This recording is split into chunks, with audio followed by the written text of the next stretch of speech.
Runaway train never going back. Wrong way on a one-way track. Seems like I should be getting somewhere. Somehow, I'm neither here nor there. This is the Community Solutions Podcast. Jason Bradley, Andrew Richter. Okay. I've gotten 3 right in the history of, what is this, 106 episodes now? That's true, and one was the Super Bowl Shuffle. It's hard to get and that one one was wrong. the Beatles. Yeah. Okay, I don't remember. And Eddie Money. And Eddie Money. That's right. I've gotten so few that we remember them all. Just like I know.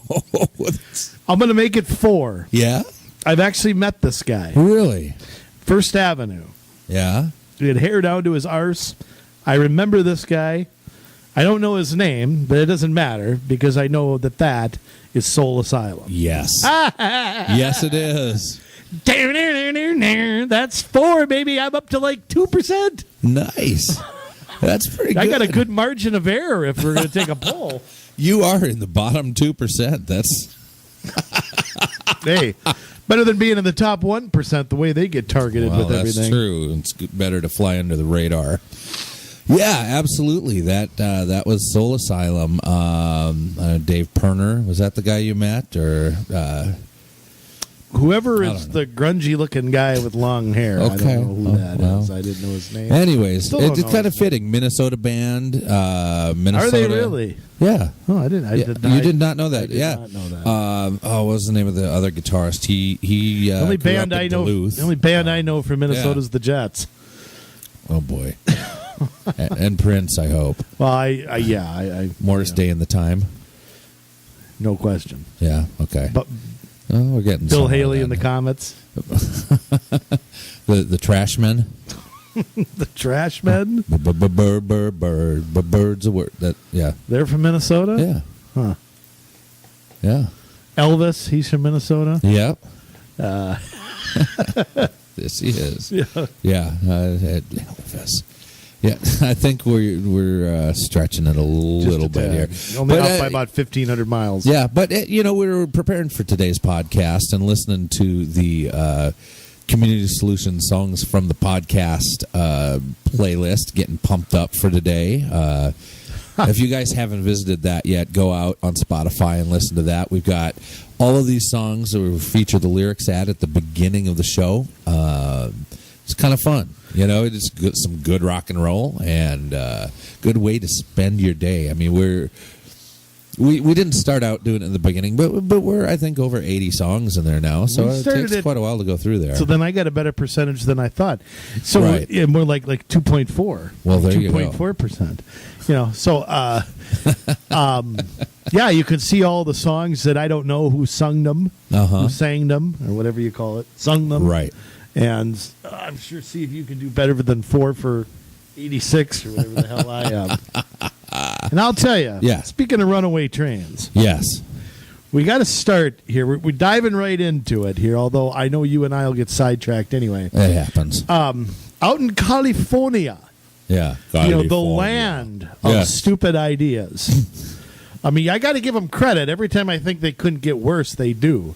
I mean, you got that guy from San Francisco that's the governor. Gavin Newsom? Yeah. Moonbeam. Moonbeam's not there anymore. No, it's Newsom, I think they call him. The Ugandan giant in the Senate. And they're now attacking in California. Yes. They're attacking Uber and Lyft out in California. Don't say. Yeah. This is funny. We had talked about, what was it, last podcast or 2 podcasts ago, where Seattle and Minnesota were hailed in the top 2 for restricting and reducing driving. Apparently, California feels like it's got to catch up. Well, and again, the sad thing about it, and I've said this before, California used to be a destination. Oh, yeah. Making it in Hollywood, California dreaming, the Dodgers and the Giants moving out there. The Beach Boys. I mean, it used to be just the place to go. And when people tell me, we're already sidetracking, but when it doesn't matter, it's our podcast.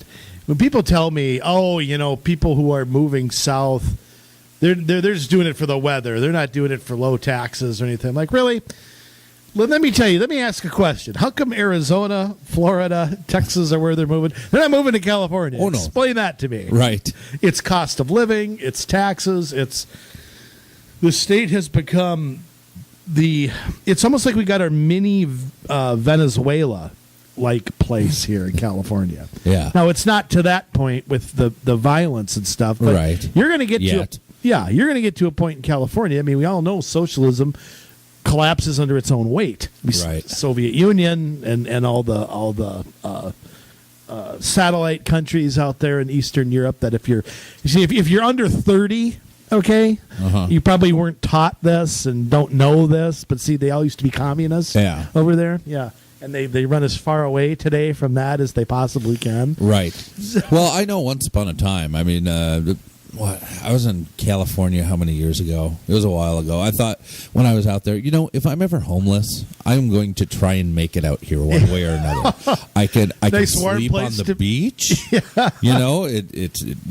I have it made. Well, apparently everybody else has that idea too, because there's more homeless in California than I think there are anywhere else. And I thought the liberal utopian state would have no homeless. Well, they have no rich people, right? Yeah, they have no rich people other than the athletes and the actors and the singers and Silicon Valley and Silicon Valley. Yeah, they've got their elite ruling class. Yeah. That's what they have. Anyhow, out in California, it's just, there's just too much of this capitalism going on. They are blaming Uber and Lyft for traffic congestions because they don't pay their fair share. And I'm sorry, do Uber and Lyft pay gas taxes? Yes. Just the same as if I drove to work and back? Yep. So what do you mean? For tabs. Yeah. What do you mean they're not paying? Yeah. The ride hauling fee, they're going to call it a ride hauling fee. So let me ask a question here. How does it improve transportation to take Uber and Lyft and put a fee on them, which gets passed off onto the customer to enrich government? Well, I mean, really, you think you're hitting Uber hard. I mean, you're going to end up hitting sole proprietors, people who are independent contractors, because that's what Uber is. I mean, yeah, they have a big corporation, but you don't think that that's going to hurt the individual drivers? The corporation's not going to pay the tax. No, of course not. They'll pass it on to their riders. Their riders are going to take Uber less, which is the idea, to get people to get traffic off the roads. But the problem is then the independent workers, the contractors, the business owners that drive an Uber car, that drive a Lyft car, which is their own car, by the way, not somebody else's. Uber doesn't own it. They drive their own car, and they're punishing them because ridership is going to decrease. Now, the Metropolitan Transportation Authority, is that like their Met Council out there? Probably, yeah. Because, Transportation Authority, probably, or at least they handle like the bus and stuff like that out there. The ride hauling fee is in the early. I'm reading the LA Times here. The ride hailing fee, yes, is in the early stages of discussion at the Metropolitan Transportation Authority, along with more than a dozen other strategies to manage congestion and fund transportation projects before the 2028 Olympic Games. Did you know the Olympics were coming there? No, I stopped listening. See, and this is another thing. And this not an Olympic fan? I love the Olympics. I love the idea of the Olympics. But... ever since I got into local government and the importance of having a strong and capable local government, the Olympics come in and they really change a city. And it costs so much, and the burden on taxpayers is so high. Granted, now the Olympic Committee comes in and they give money and whatever, but there's still a lot that's paid for by taxpayers to build all these new stadiums, to renovate, to fix roads and stuff before build hotels. All the people come, building hotels. You have all these temporary jobs and these really temporary buildings that are not going to get used the way that they do during the Olympics. And Granted, you think on a city like L.A., it's maybe not as big of an impact as it is on Rio de Janeiro, where half of the population is super poor. But in L.A., I mean, you have, well, I guess, a rich ruling class that frankly deserve the taxes. But I don't say that because I'm pro-tax on the rich. I say that because there are people who want to tax the rich, but then get upset when they get taxed.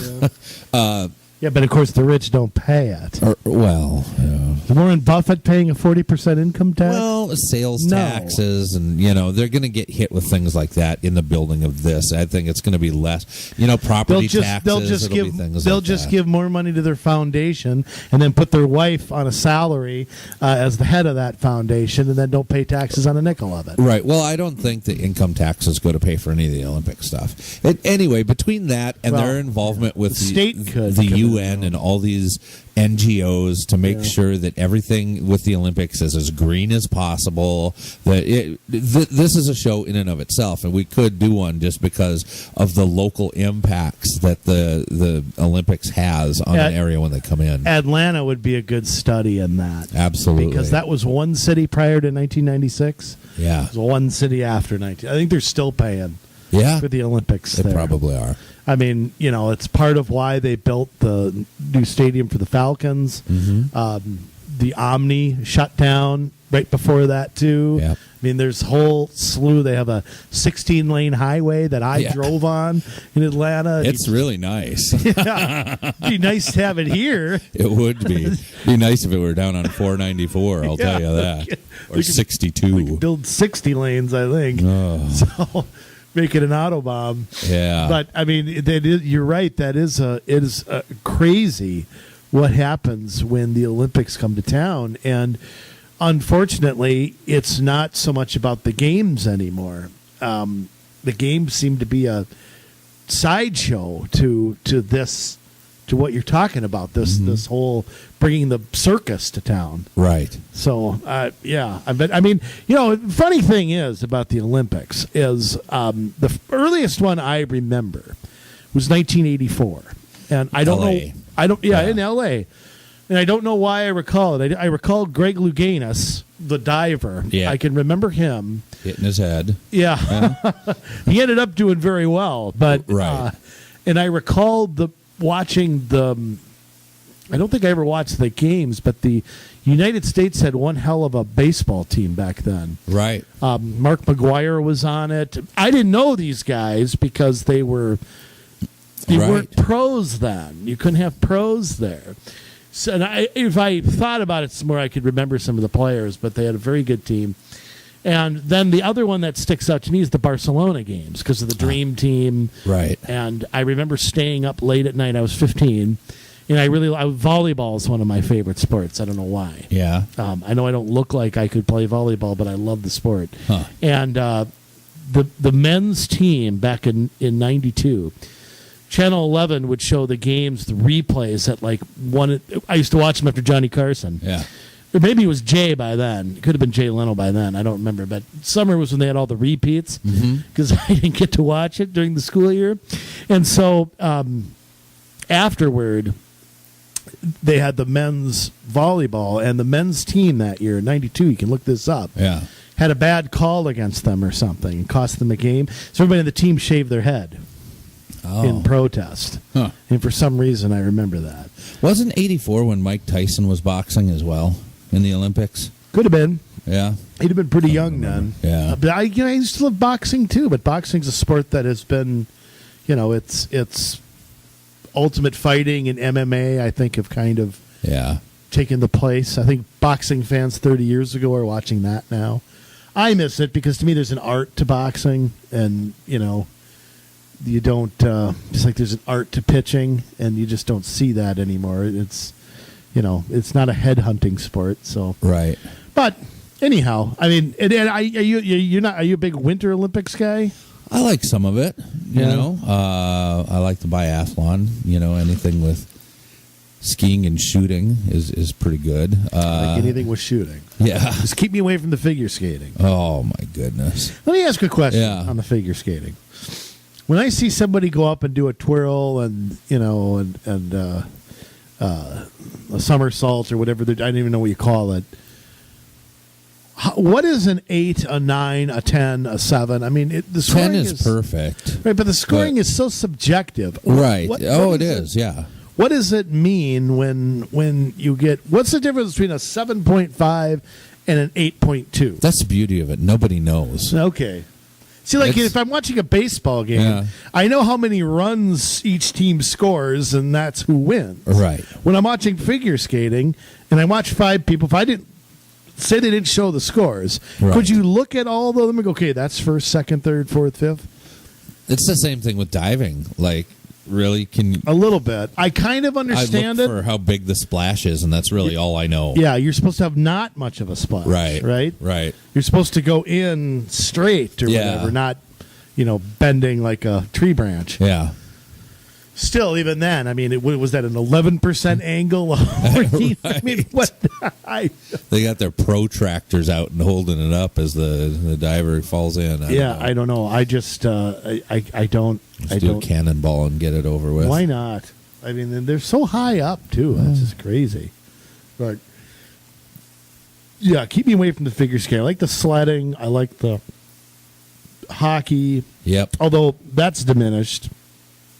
Because there's too many, all the guys from Europe and Russia are all playing in the NHL now, so it ceases to be that country versus country, and that's kind of happened in all sports now. And not that that's a bad thing. I'm not saying that. You got the best of the best playing all the time, right? But it kind of takes a little bit. You ever watch tennis? You ever watch Olympic tennis? No. Oh.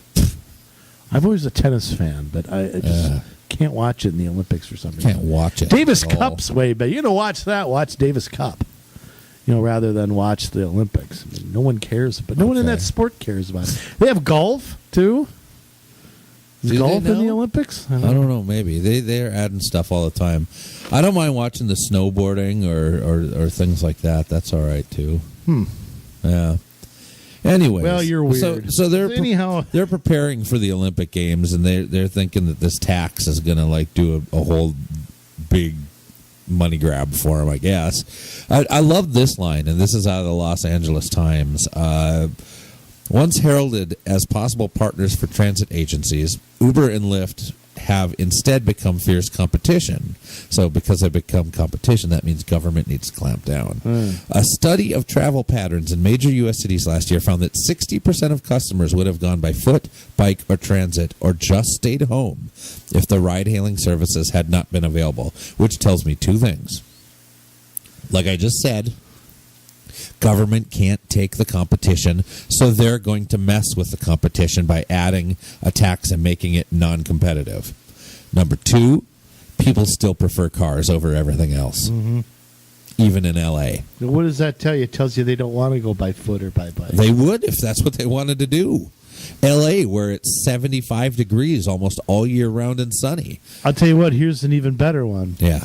The rise of Uber and Lyft is one of the many factors contributing to LA's plummeting transit ridership, which has fallen 20% in the last 5 years, despite the billions of dollars spent on new rail lines. Ridership is now at its lowest level in more than a decade. So instead of saying, okay, the private market is working here, and people would... They're going to double down on this now. They're not going to go, oh, no, we're wrong. Sorry, we put all this transit here. We effed up. Sorry. No, we're gonna make it hard. We're going to still try to force you to take this garbage that you clearly don't want. They're voting with their feet. I mean, how... L.A., where the traffic is notoriously terrible, they are still choosing cars over using the transit system. And part of the reason the transit system doesn't work and will never work in L.A. is because it's so spread out and it's not dense. Right, it's not. It is. And it's just a big place. I mean, you look at L.A. and Anaheim, and you can go all the way down to San Diego and go to Inglewood and all the suburbs of L.A. there. And you're right, there's no one way you're going to service everybody through transit. No. You got the universities, and I mean, Yeah. California, I'll tell you what. You know, when I was a kid, this is part of why I don't believe anything scientists say. Yeah. Scientists said that the San Andreas Fault was going to explode and California is going to be a separate country. Well, I'm Right. still waiting for that to happen, and that can't happen soon enough. California to drift out. You can bring Hawaii over here. That's fine. Well, We'll give their 4 electoral votes, and I don't care about that. But you want to make California a separate country, please. Just I don't go know ahead. if Hawaii's much behind California. Yeah, but a lot less people. Yeah, that's true. Although with the volcanoes, it's still growing. Who knows what it'll be eventually. But That's true. In 1,000 years, they might have 8 electoral votes. we might not have any electoral votes. Yeah, that's true as well. Talk about a scary prospect. But Yeah. I think that I think we're not too far from debating that, which we can talk about another time. Yes. But that's unfortunately. But the list of blue states supporting national popular vote continues to grow. Yeah. Forget the Constitution, of course. Oh, right. Yeah, that doesn't matter. No. What matters is how we can get around it. I don't think they'll be able to get around the Supreme Court, especially not the way it's set up now. So Yeah, but they're going to have to amend the Constitution. That's the only way to do it. well, I mean, as it stands right now, that could never happen. Right. I mean, it would never happen. But I don't think anybody's thought out the consequences of that, including some people who I really respect who are touting it. I'm very disappointed in them. I won't name names, but I might. go ahead. No. So, yeah. Anyhow, Yes. Speaking of transit, Jay, Oh, boy. This why just is gets it every time? better. Hold on a second. Yes. Why is it every time? You know, we've been doing this for 10 years now, 11 years. I've been in politics for 17 years now. And one thing that I have to say is that, first off, I like learning new things. Yes. Some people, who think they know everything and they learn something and they kind of shut off from it or refuse to listen to something new. But I actually like learning new things. I don't pretend to have all the answers. I don't have all the answers when it comes to this. We've got our opinions, but I don't know the answer to every question. Every time I turn around, though, I find another quasi-government group, another public-private partnership, as we've come to call them now, pushing all of the agenda that we warn about, talk about, are on the lookout for. And every time I turn around, I find another one. Well, they grow like bad weeds. I mean, you know that. But they grow to the point where I don't understand how any citizen or any group or any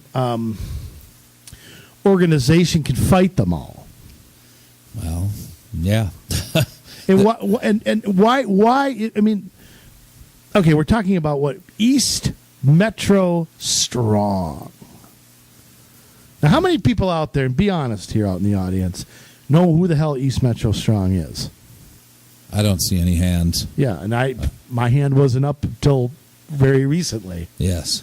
Where, again, we have this, we talked about the Gateway Project a while back. I don't know what episode that was. Look it up. It's a good one. Yes, it was. Always is. This is kind of like a parent group to that, if you will. Where again, we're going to get a few major corporations. Where have we seen this before? I don't know. Botno Boulevard Partnership. Yeah. We're going to get a county or two. We're going to get a couple of cities. Yep.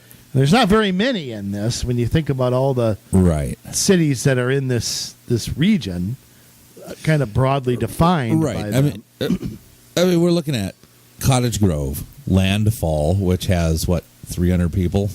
Yeah, they're all in a landfill. Oakdale, St. Paul, West St. Paul, and White Bear Lake. Ramsey County, Washington County.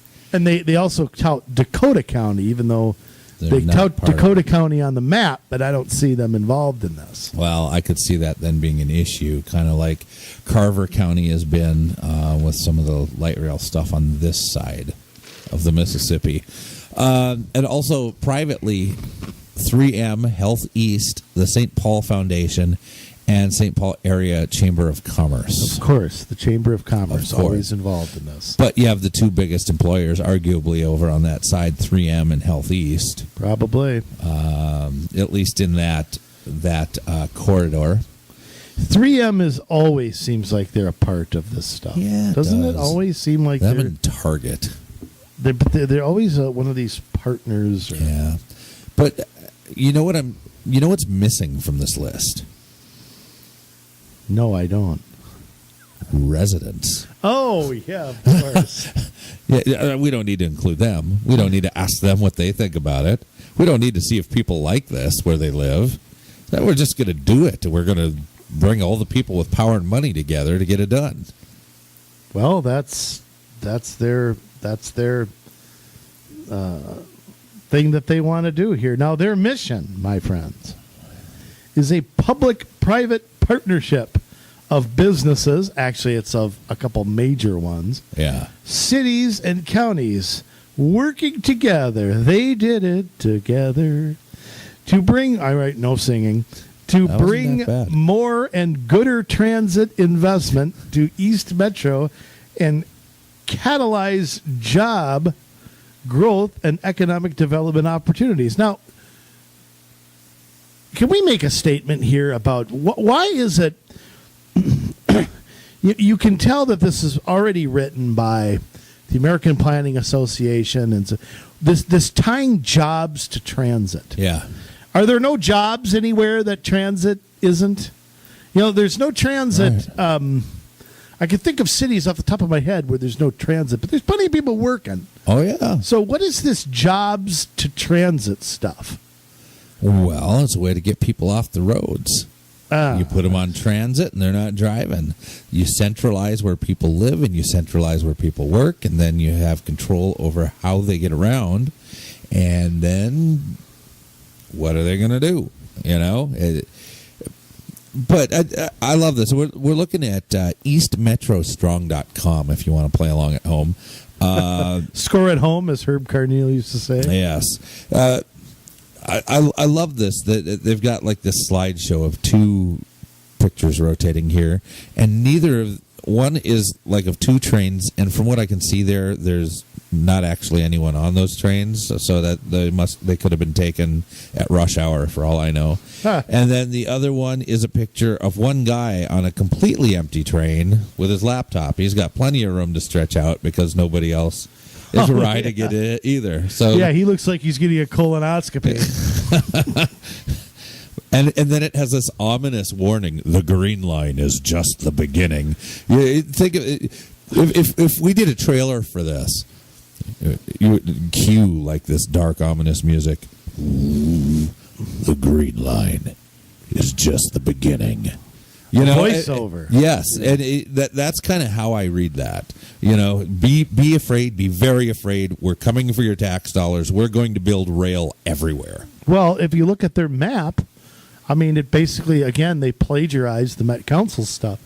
Of course they do. They're in cahoots with the Met Council. They are pushing for all of these corridors to be built on the east side by a broad definition here, right, of the Twin Cities. Red Rock, which if you people at home, you don't scoring at home, you don't know what that is. That is a proposed line from the St. Paul Union Station, I believe, all the way down to Hastings. Yes. The Red Rock's got their own group, their own corridor management committee and laundry service or whatever it is. Right. They've got, of course, the Gateway, which we've talked about, going through 494 and Woodbury and Oakdale and that whole area. And again, look up the episode. It's terrific. They've got the Rush Line, which goes north, which the projections are going all the way to Hinckley. Yeah. Which is a joke. First off, we already got the Jefferson lines going all the way, the bus line going all the way to Duluth. Right. Which I've taken before. I took that to the Republican convention one time. Yeah. So in Duluth, they've got the Riverview project, because it's not enough that you have to go from St. Paul to Minneapolis to the Mall of America. No, you have to go from St. Paul just to the Mall of America. Right. You can't expect people to get on another train and go south. From the green line to the blue line. I can't have that. No. And they're promoting this Robert Street project, which I have heard is they want streetcars. What? That's what I've heard. Oh, yeah, we covered that. Robert Street going down through Invergrove Heights and down to Rosemount. Rosemount, yeah. Yeah. So that is another project. Now, the timelines and the stages of this are varying wildly here. But just so you know, the end game, the end game is ultimately that's what they're aiming for. So, of course, they're going to be lobbying for this on, of course, your behalf. Yeah. If you live in this area, they speak for you. If you look at this map here, there's not much difference between the green line and the Riverview. I don't understand why they need both those lines. I don't understand why they need any of them. But, really, it's just a few miles difference. Why wouldn't you just take the train to Minneapolis and take it south rather than... Because you can't have that. You've got to have their own... Got to have their own line going straight. Yeah, from St. Paul to there's all those people who live in Woodbury and work in Bloomington, and they can't take all that time to go from one, get off on another. They can't do that. Come on, Jay. Right now they've got an entire East Metro vision and vision report, a vision for growth in the East Metro. Now you're going to see the first thing you're going to notice is all the buzzwords that I don't even want to read too much of this. There's a button at the top for vision and vision report. They've got high quality. Their vision is high quality, multimodal transportation systems connecting housing, employment, education, and recreation. Boy, where have we heard that before? Everywhere. Yeah. It's promoting people first.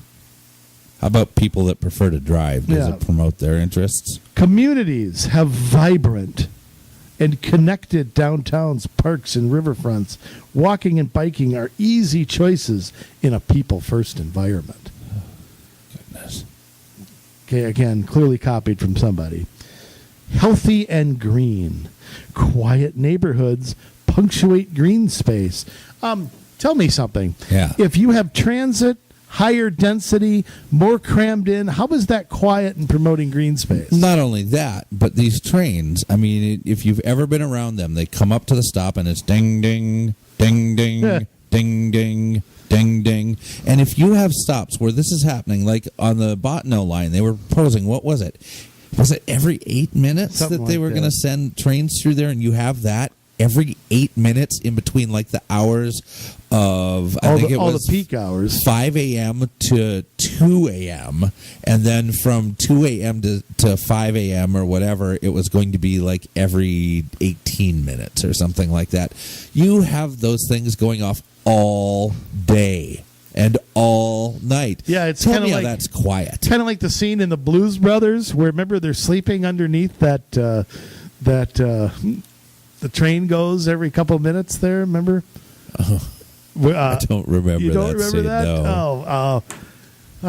Dan Aykroyd lived there. Okay. Elwood. Yes. And a train went by like every 10 seconds by his apartment where they cooked the one piece of bread. You can also see some other things here. One of the things they have is this pushing prosperity with living wage jobs. Now, let me ask you a question. If you have little shops and little restaurants and the kind of things that go into a mixed use, is that living wage jobs? Not usually. Not in their definition. No. Once they pass their $15 an hour minimum. Right, but then it'll be $50 they'll need. Right. Affordable, efficient, and safe travel choices for people of all ages, income, and abilities. Doesn't everybody pay the same? That we know that's not true. That's a rhetorical question. Oh, okay. I was thinking there. Some people just ride for free and get away with it. Other people pay. We also know that the ridership never pays for even the operating costs, let alone the maintenance costs of these things. It's a tax burden upon their communities forever. Well, but yeah.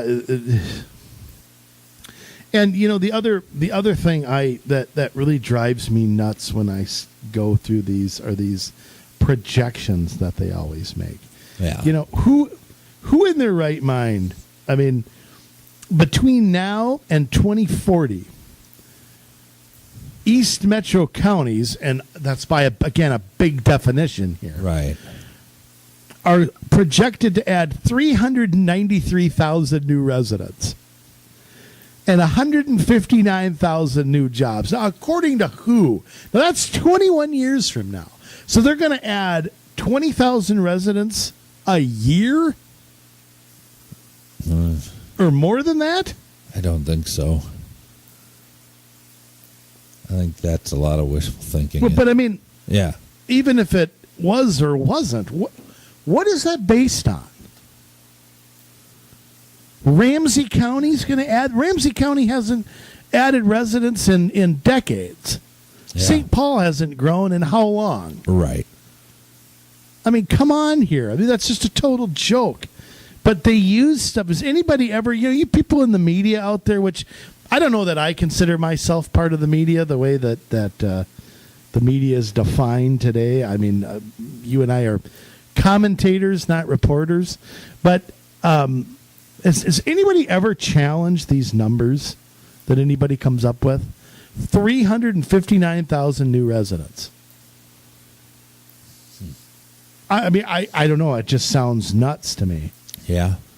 I just can't buy it. I mean, again, St. Paul had more people in it in 1950 than they do today. So, the idea that St. Paul's going to grow. Now, I will say this: a place like Dakota County might grow, but those are also the least likely people to take transit. Right. So, I mean, if you've got somebody in Farmington, I don't think they'll be taking much transit. Farmington, is that even considered? Yeah, I mean, that's right down there by Rosemount and Cottage Grove. I suppose it is. Yeah. Sheesh. Yeah. But even a place, Ramsey County, for example, it is estimated has 540,000 residents in Ramsey County. In 2000, it had about 530,000. So they've grown 10,000 in the last 16 years. So where does this 359,000 come from? Maybe they know something we don't. Maybe there's another influx coming in from somewhere. No, I think what they're doing is they're just spewing out projections either from the Met Council or somebody else, and then using that to justify more transit, more apartments, more mixed use, more bike paths, more walking lanes or whatever. This is why we have to do it. We have to do it because we're projected to grow. Everybody's projected to grow. They're always projected to grow. So, I don't know. I just think that it's pretty crazy that could. Now, Dakota County could grow. That could. Yeah. You're talking about going all the way down to Hastings, even further. You're talking about, I think Egan is probably maybe the largest city or one of those. That's grown a lot. But how much more can it grow? I mean, there's only so much an area can grow. Right. Before people just start going somewhere else. Yeah. I know Washington County can probably grow too. Maybe, but again, you got like Hugo and stuff like that. Right, but if you're up in Hugo, okay, you're not using the green line. Oh no, I mean, you might be able to take the Rush line though down through White Bear Lake, and that's going to go to Hinckley, Whatever. Whatever. That is, if Pine County signs on to it, which I don't foresee. But what's in it for Pine County? I mean, nothing. Let me put it to you like this: I always try to figure out who finances these groups. Yeah. Who are the money people behind? Well, the casino up in Hinckley would be the big driver if they were to run it all the way up there. I mean, of East Metro Strong. But yes.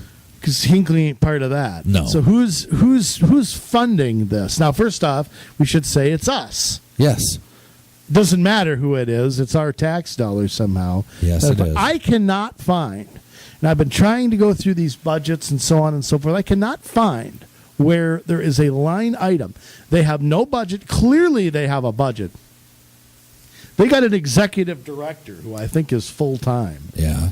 This Bill Schroeder or whatever his name is. Will Schreier or something. I don't remember. Doesn't matter. Yes, Will Schreier. Schreier. That's Sonny Schroyer's brother? Maybe. Okay. So they're obviously getting paid from something. Dues are being paid to them. Now, we did find that our buddies at the McKnight Foundation gave this group $750,000. I bet they did. $750,000. Yeah. Well, we did a whole podcast on foundations, including the McKnight Foundation, which gives hundreds of thousands, if not millions of dollars to some of these extra liberal groups. Chamber of Commerce is on board with them. 3M, I'm sure, is getting a sweetheart deal. They're not paying money in, I bet. I bet they're getting a financial break. Well, I bet they're paying money in, but they're getting it back some way that we can't tell. So again, you have what is it? What is our common theme? When business and government get together, we the people are the losers. That reminds me, we haven't talked about that Amazon deal that fell apart out in New York. No. I mean, now there's a great example, folks. You've got the mayor of New York. I can't think of his name. Doesn't matter. Bill de Blasio. Okay. And then you got AOC. Yes. Who couldn't manage my sock drawer. Out there, sort of on opposite sides of this. Right. That's weird to see two socialists fighting over something like that. But unless there was like a hammer and sickle in the room, maybe they'd argue over that. But I mean, nobody sits back and talks about how wrong a deal to even contemplate this is. Yeah. Okay, now first off, here you have Cortez, whatever her name is, and de Blasio, two complete and total people who hate the market, hate anybody with money, even though de Blasio has plenty of it. Right. Rail against this stuff. And then one of them is totally on board with Amazon, one of the biggest growing companies. I mean, Amazon's taken over everything. Yes. And giving them look, if they can afford to give Amazon gazillions of dollars in free stuff, why can't they cut everybody's taxes in New York City then? Because, why would they do that? Right, but I mean, you got to tax people. How can you afford one and not the other? That's a common sense question. That no wonder they can't figure that out. So I mean, when we talk about bringing money to New York, the best way for New York to do that is cut everybody's taxes. Absolutely. I mean, quit outlawing French fries and quit.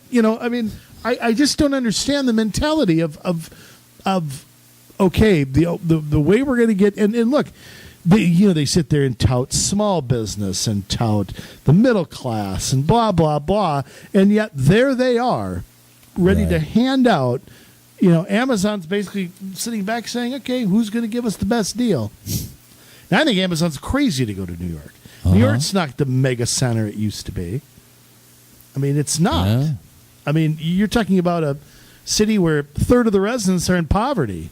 It's not the mega, not what it was back in the 50s and 60s and 70s. It's not the mega center of the country anymore. Yeah. I mean, New York has lost so many residents. It's unbelievable.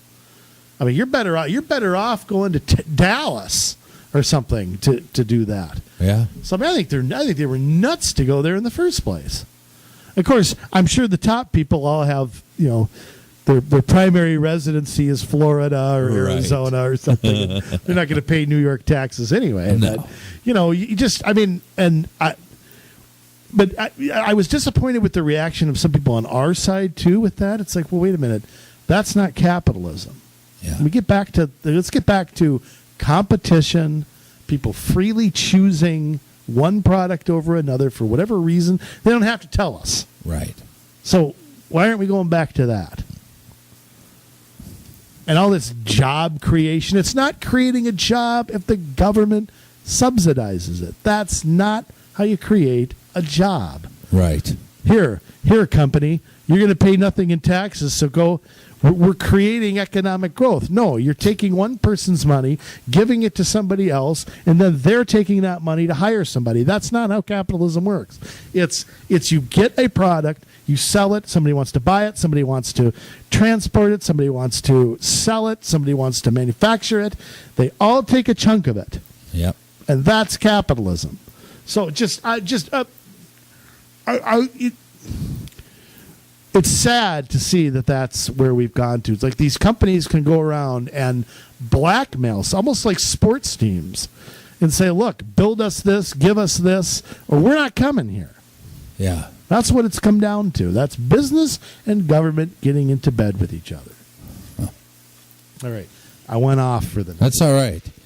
Yeah, well, it's amazing. I looked up this deck that was created by Will Schreier, and deck? That's what in the business world we would call it. Yeah, where basically a PowerPoint presentation. Oh, I thought you meant he's like barbecuing. Yes. So this is pretty short. There's not really much in it, but more investment in the East Metro is our goal. To draw investment that creates great places with more transit investment and more economic development. And the roles is to work with everyone to educate, cheerlead, and organize. Cheerlead? Yeah. But here's the thing. E. Give me an A. Give me an S. Give me a T. I'll tell you what, you jump up in the air. I'll see if I can catch you. Oh, boy. I don't think so. We might be the Dudley Boys breaking. Yeah, that's probably more like it. We're number one. We can't be number two. All right. Went on to quote some interesting articles here. An Adam Bell's BELZ Star Tribune article entitled "Study Says Blue Line's Development Impact is Minimal." From the Star Tribune? Yes. And then, let's see. So the study tells them that, and then they build it anyway. Right. And then it says here, 5 days later, a recent analysis of the Hiawatha or Blue Line showed that light rail caused almost no increase in the likelihood of new development near rail platforms in its first 6 years. Okay. That's why they subsidize it. Yes. If everybody wanted transit, if it was in demand, you would not have to subsidize the land around it. That land would be up for grabs. That'd be going to the highest bidder. Yeah. You know what I mean? Right. That's how it would be. It'd be like a hot house on the market. Yeah. And, of course, it isn't. Yeah, I don't know. But that's the thing. I mean, so what else does Sonny Schreier have to say here? For the Green Line, $1.7 billion in development before the line opens. So where do they get that figure? Exactly. It does not source that at all. It does not tell us where that figure comes from, but it has a really nice picture. Is that the old half a mile from there? So if somebody built a house half a mile away, is that considered development near the Green Line? I don't think a house would be. Okay, so let's just pretend a liquor store. Buildings. How about if a liquor store moved in? Is that development a half a mile? Yeah. Right, but mixed use can develop anyway. Right.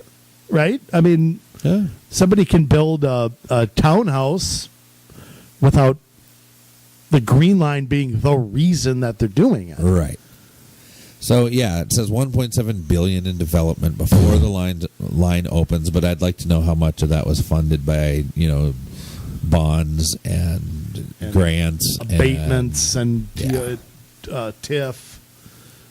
Yeah, exactly. When I was part of that study at the Citizens League, I remember one of the I actually almost fell off my chair. The lady from, I don't know what the hell group it was. It must have been Transit for Livable Communities. Tried to claim that there was $350 million of development along the Botno line. Yeah. And I'm like, where is that exactly? You still live over there. I don't anymore. Yeah. But where do you see $350 million of development? I don't. Of course, I never got a straight answer. Right. It's their talking point. Yeah. It's $350 million. Okay. Where? I don't see it. All the streets they redid all in the Crystal? Property in Crystal alone's not worth $350 million. So where is this development? The only thing I can think of is they're taking anything within half a mile that's built for any reason. Yes. And adding it all up and saying, okay, this corridor has had this much in growth over the past, it may be a factual thing, but it may not be because of the proposed line rail. And I bet if some people knew about it, they'd get the hell out of there. They wouldn't have built there in the first place. Case in point, a couple of points right near where that Crystal stop would be if Botno gets to go through at some point. That bridge that goes over the railroad tracks on 81, that was targeted to be redone because it wasn't super safe. And that got redone. That was probably a little expensive. This year, actually last year, they started tearing apart Becker Park to rebuild Becker Park. But that's not because of the line going in. They're working on all their parks. They have a master park plan. Right. It's just Becker Park's year. Right, and that park hasn't been worked on for since 35 years. It's been a long time since that park got a facelift. But the master plan was developed a long time ago. Yeah. But both of those went toward that number, I'm sure of it. But that's not investment. That's government spending. I know. So what, we repair a bridge that was built by the WPA, and that counts as an investment along the Blue Line? Well, I'm pretty sure that bridge was built in the I know what you're talking about there. I think that was built in the 30s, if I'm not mistaken. When it was repaired, 5 years ago, 6 years ago, or whatever. Like that, It was out for the entire summer, I mean, so and I guarantee you the plan to do that was... That waited its turn for other projects. Yes. So just I mean, look, here's the thing. When you see these figures and they're not sourced and nobody can back them up, it's a great, a light ought to go off in your head that that's not an accurate figure or that's, in fact, I'd love to know. We ought to call up Sonny Schroyer and ask him, where do you get these figures from? Because my guess is he copied that from the Met Council or something else. Probably, yeah. And nobody there knows either. They know their figures are never going to get challenged. They know nobody in the media is going to investigate that, see what the truth really is. Right. Only on this show will you get anybody who questions that whatsoever. Right. So all of these, so in their utopia, Jay. Yeah. Because, of course, it's never enough. I mean, we can build all of this stuff, and they'll have a 2080 plan that we're going to grow 1.5 million residents. Mm-hmm. And we're going to grow that. Minnesota is going to lose an electoral vote, and we're sitting here planning for massive growth of people. Yeah. Explain that one. Because I don't get it. Unless there's another war somewhere, we're going to take all the refugees. I don't know how you're going to get there. That could be. And pretty soon, St. Cloud will be part of the Twin Cities. The way it's going. Right. So they keep redefining what the metro area is. Yeah. Well, what does this mean then locally? Again, we're looking at Cottage Grove, Landfall, Oakdale, St. Paul, West St. Paul, White Bear Lake. So 6 cities. How many cities are in those 3 counties? About 200? Yeah, a lot. But you've got 6 of them driving this thing. Remember, though, with the Botno partnership, it was the mayors of these cities. And it's weird when you have elected officials placed onto something like this, that they're elected to represent the will of the people, but they have another agenda, and they're appointed to something where they are really trying to find a way to make this happen. Their stated goal is to make this happen, but they're not taking into account what any resident wants. No, their job. That's not their job. Their job is their elected job is to take care of the residents. Right. But I mean, I'm being facetious here. Their job is to sell it to the residents. Yeah. Well, that's what they think it is. Yeah. Their job's to go create something and then make it a sale. You look on this website. Where does it say that, we went and talked to the people and they told us this is what they want? No, this is what the planners are planning, and it's what a couple of major corporations want because they know they're not going to pay for it. Right. So ultimately, this will be paid for by the middle class. We're the ones who are going to pay the gas taxes and the tabs and the fares. This isn't going to be paid for by anybody, by some CEO at 3M. No. You're not going to pay anything for it. Yeah. Well, if anybody else, maybe we will ask some questions. If anybody else wants to ask some questions and let us know what happens, he does have his email address on the website. If you go to the contact page, it's will@eastmetrostrong.com. So somebody will do that. Yeah. No, that's bad. That's terrible. Oh, goodness. So, yeah. And we got to look into this Red Rock management stuff, too. 11-member commission. Yeah. That trying to put, and I don't know what that is. I don't know if that's BRT or if it's going to be, I don't think they're in line for light rail. Gateway's already been decided. They supposedly think that's going to be open in 2024. What? Yeah, that's the latest thing that I heard. They do know it's like 2019 already. Well, they're ambitious. They set ambitious goals. Well, unfortunately for all of us. Right. Oh, goodness. Yeah,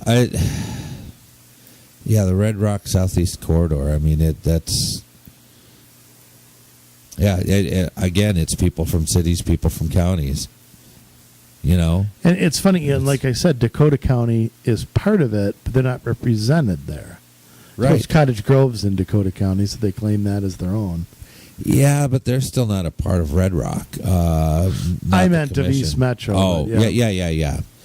Yeah, but you've got like Washington County, Cottage Grove, Ramsey County, St. Paul Park, Hastings, and Newport that are involved in that. Nobody else wanted it in, I guess. That must be where all the stops are in Newport and Hastings is where it's supposed to end. Right. Oh, yeah. I'll tell you, it's good stuff. Yeah, it's just there's so much of this stuff. Again, I don't even know how to attack it. Well, this is how it has to be done. These things are being planned now. Gateway might be down the tracks far enough that you're not going to stop it. But, it's good to hold out hope. We are still working at trying to shut down Botno, and so far, thanks to, the rail lines, the commercial rail lines, it has been stopped. So far, that's been dead in its tracks for a while. Yes, now. Southwest doesn't seem to be moving anywhere right now either. Because it's held up because some people with some serious money really don't want it going through. So there is hope. So if you guys live out in these areas, in Washington County and Ramsey County and Dakota County, you have some say-so. You have the ability to step up and say, we don't want this coming through. We don't want to have light rail. We don't want, bus rapid transit. Bus rapid transit isn't terrible. Unless it's used as an excuse to tear everything down. Right. It's the development around bus rapid transit that gets to be expensive. Again, though, you're paying for public transportation, which is never efficient, never pays for itself. At bigger cities, they're going to make the claim you got to have some sort of public transportation. I don't know that I buy that, but if you're going to do it, bus is way better than rail. It just is. More people ride it. It's faster, more flexible. Yeah. You can move bus routes. Yeah. Although I will say, and with these electric buses that they're coming up with, and like we had talked about that before, with Metro Transit putting some of those in. They had just got some up in Duluth. I was talking to someone up there, and apparently it has been such a harsh and cold winter that the electric buses are not working very well. They need bigger batteries. I guess so. Get the... why do the research? Yeah. Why ahead of time would we do the research? Let's just buy it because it's cool and trendy. They must have gotten grant money or somehow it was subsidized, I'm sure, to go buy those. Maybe they need more charging stations. There's not enough charging stations. Maybe that's it. All the electric charging stations you see empty all the time, every place that you see them. The thing too, you're right in the sense that you always hear, we have to have public, we have to have transit, we have to have transit. And now there is a bit of a case, I think, for elderly folks and for handicapped folks and for the very, very poor. But my answer to that is that the very, very poor, instead of making them dependent on the government for the rest of their lives to get to the grocery store, we have to give them the opportunity to get out of that.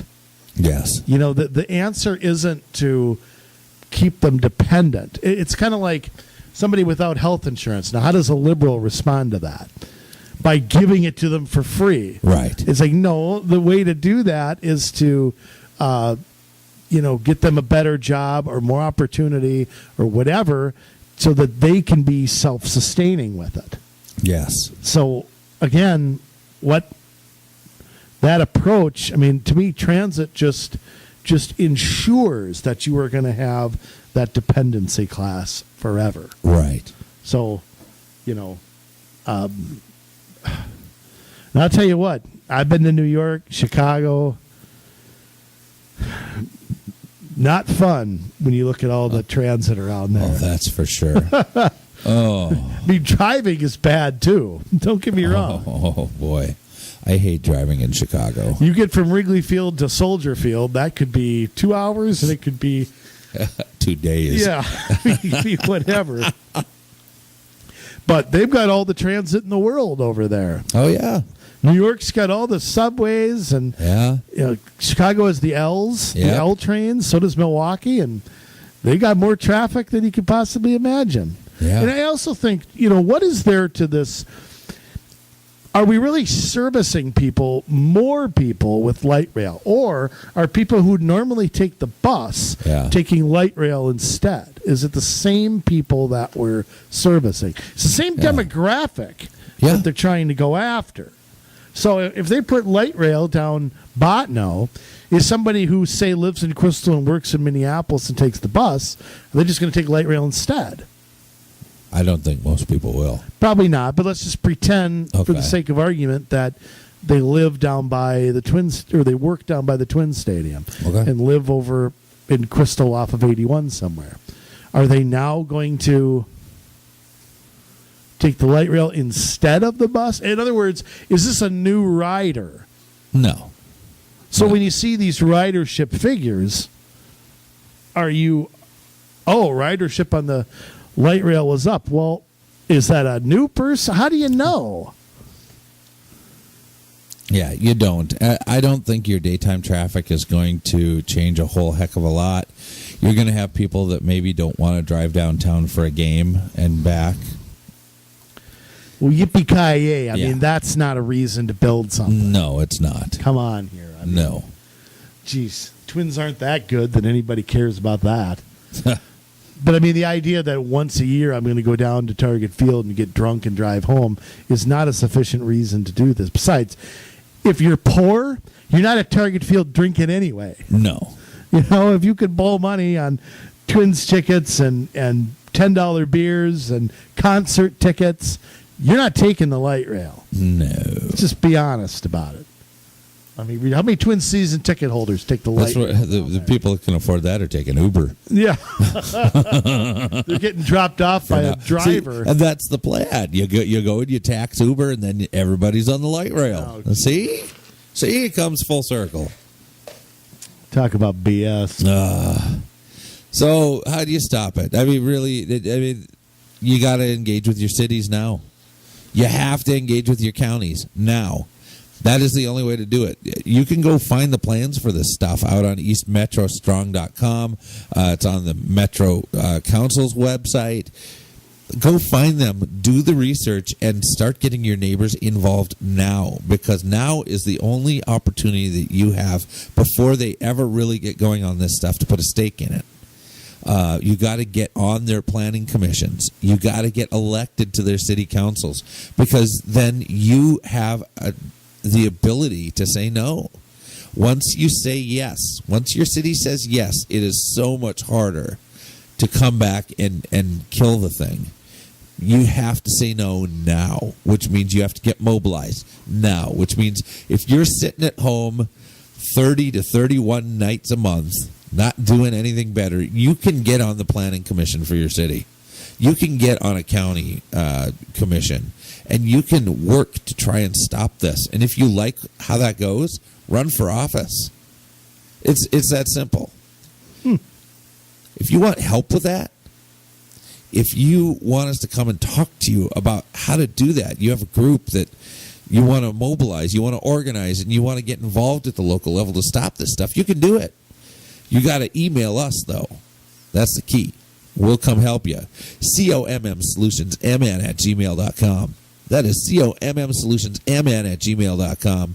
And we'll be more than happy to talk with you. And if there's a story to tell, we'll get it on the podcast. We'll put it on the blog. And we'll make sure that the word gets out. Speaking of which, we want to thank you all for listening to this podcast. We appreciate it more than you know. We see the numbers. We see that, more people are listening than ever before.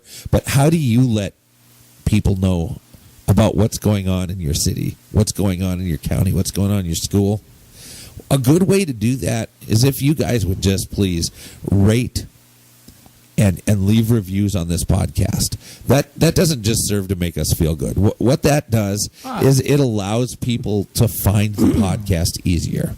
So if you want people to find this information, the best thing that you can do is give it a 5-star rating and leave reviews. That is not, like I say, to make us feel good or it makes me feel good. Well, yeah, but what makes me feel good is knowing the information is getting into the hands of more people, knowing that Minnesota maybe can swing in a different direction. Say it for yourself, then. Piggyback on that. When you see us on Twitter, Facebook, share it, retweet it. Absolutely, more people see it. Everything that they see too, this information out there. It helps the cause. It's amazing how many followers I get when something gets retweeted. It's amazing who starts following me. Yes. When we first started, not this show, but when I first jumped on Twitter, and I was running for office that year, the day after I opened my account, Keith Ellison and Amy Klobuchar were both following me. Oh, I bet they were. And they still are. Oh, yeah. And I give them a comment once in a while. That's good. They need that. Well, always constructive, but always... I won't say making them think, because that's probably taking it a bit too far.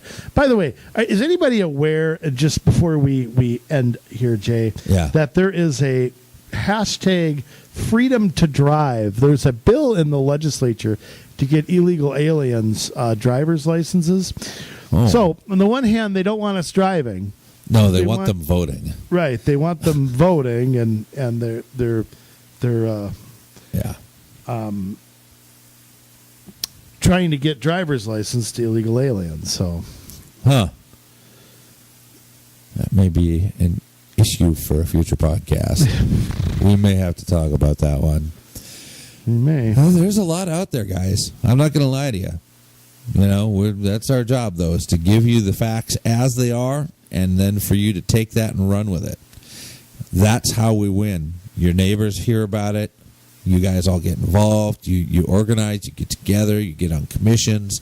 You run for office if it suits you. And eventually we start to take it back. We can have 20,000 people that think like us. That's 2% of the people that think like us across the state, and we can take at least 20,000 of these seats, which then gives us a solid majority across, well, almost the whole state, minus the People's Republic of Minneapolis and St. Paul and maybe Duluth. But that's what we got to do. So let's do it. Let's get up on our feet, get off that couch, and march down to City Hall and start the process.